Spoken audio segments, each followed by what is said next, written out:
From the National Weather Service in Raleigh, it's Nick Petro with your routine weather briefing here this Thursday, the 17th of March, 2022. And thanks for joining. Good to be with you here this Thursday morning, and kind of a wet morning. Let's take a quick look at radar, get the latest here on who's still getting some rain and who's not. And look at the good news here. The rain is slowly shrinking. Okay, if I let this loop a few times, you'll see the coverage is shrinking. There's still quite a bit of rain up there, northern Nash County, the southwest corner of Halifax County, heading toward I-95. So anyway, that'll be with us for at least a little while. But all in all, looks like things are improving. And looks like the flash flood warning, that green box at the beginning of the loop was a flash flood warning. For Wake in Johnston County, looks like things have improved in that regard. Water's come down where there was flooding. So anyway, I think we're going to be in good shape here the rest of today. Particularly Triad. You're going to be dry the rest of today, and from Wake County westward and south. Then once we get that rain out of the northern I-95 corridor, then it'll be good for all of central North Carolina. And as I mentioned, it was quite a rain event there yesterday. In case you're wondering, or last night, I should say. In case you're wondering how much actually fell, well, here's how you can find out. If you go to weather.gov/Raleigh, weather.gov/Raleigh, I'll take you to one of my favorite observational web pages. You go under current conditions and click observation map. And then, as I always like to do, put on some boundaries here. And then under observations, we could change this to precipitation. And then it asks for how long. Well, let's go back maybe 12 hours, because I think the rain pretty much started, within that 12-hour period. And you can see, some places cashed in, others not so much. So it kind of was a scattering of rain amounts. There's another way we could look at this under layers. And then we can get a precipitation analysis. If we check that box, open the square and pick here, we'll go 24 hours. And you can see that kind of shades it in. And if you're wondering, well, what do those colors mean? You could go to Legend, and there is the color scale right there. So in the last 24 hours or so, it's been quite a rainmaker for areas west of I-95 and east of the Triad. So the US 1 corridor. And of course, anyway,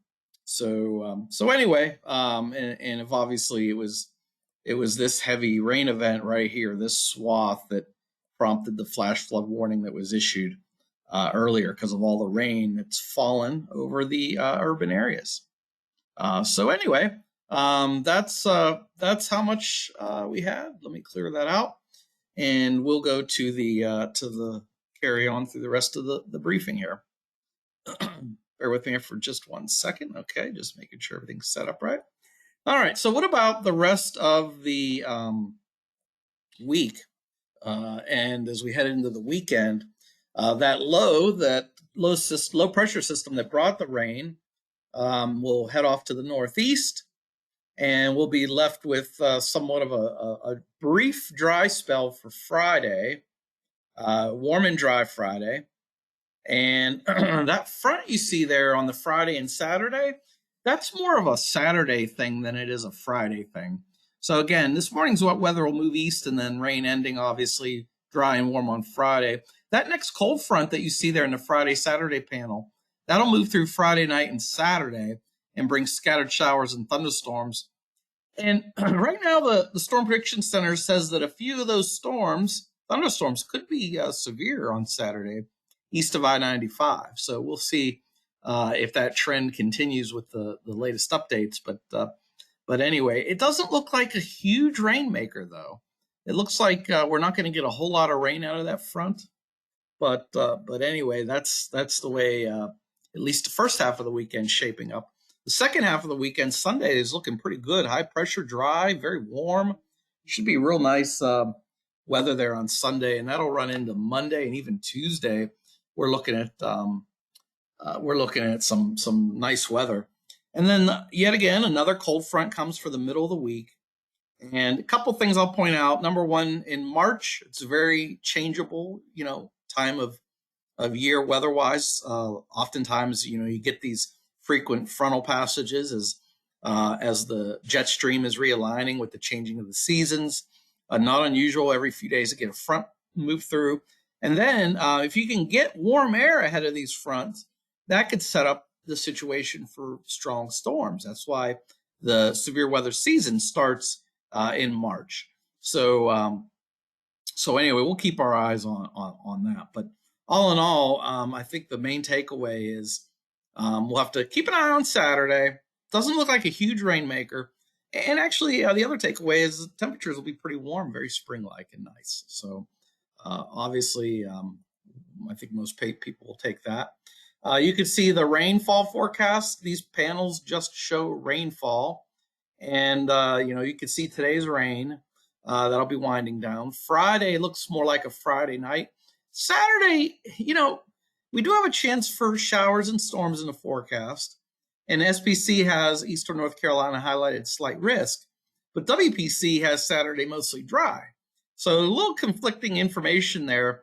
I think whatever does fall on Saturday will be pretty light in terms of rainfall. And then, as I pointed out earlier, Sunday, Monday look pretty nice, pretty dry. So all in all, if you see after today's rain's over, you consider yourself lucky if you see a 1/4 inch of rain through Monday. Okay, so you should be mainly on the drier side. That said, the risk for additional flash flooding through the next 3 days is pretty low. And then here's those panels from the SPC, and you can see they've got Friday, or at least Eastern North Carolina, in marginal risk, and Saturday is slight risk. And we're thinking there might be a little bit on the aggressive side there for Saturday. I wouldn't be surprised if that's trimmed back when that day 3 is updated. Okay, so nevertheless, again, Storm Prediction Center is the experts on severe storms. So we don't want to rule out the risk for an isolated severe storm on Friday. And then again on Saturday, with the greatest risk east of I-95, should there be severe weather, damaging wind gusts and hail are the main hazards. Okay, but again, I think any rain on Friday and Saturday will be pretty light and pretty spotty. The shower activity should be pretty spotty again. So we'll see if anything changes or updates or trends one way or the other.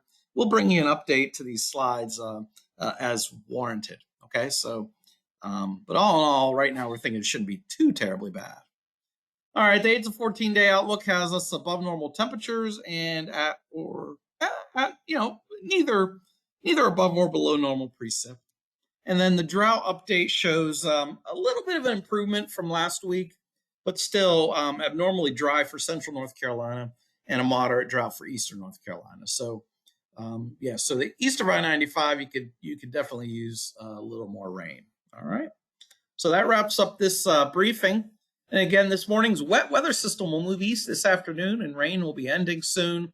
That'll leave us dry and warm for Friday. Then the next cold front will move through Friday night and Saturday. Could bring some scattered showers and thunderstorms again. Should be pretty widely scattered and light.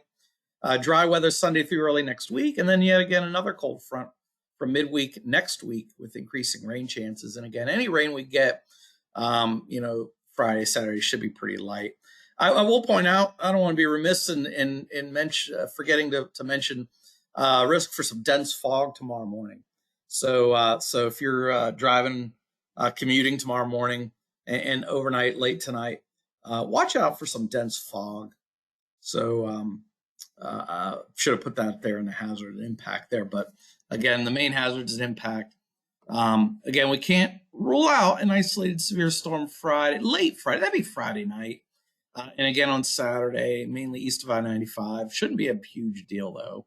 And we'll see if that remains part of the forecast heading forward. Okay, so that is our weekly briefing for Central North Carolina, and for this Thursday, the 17th of March.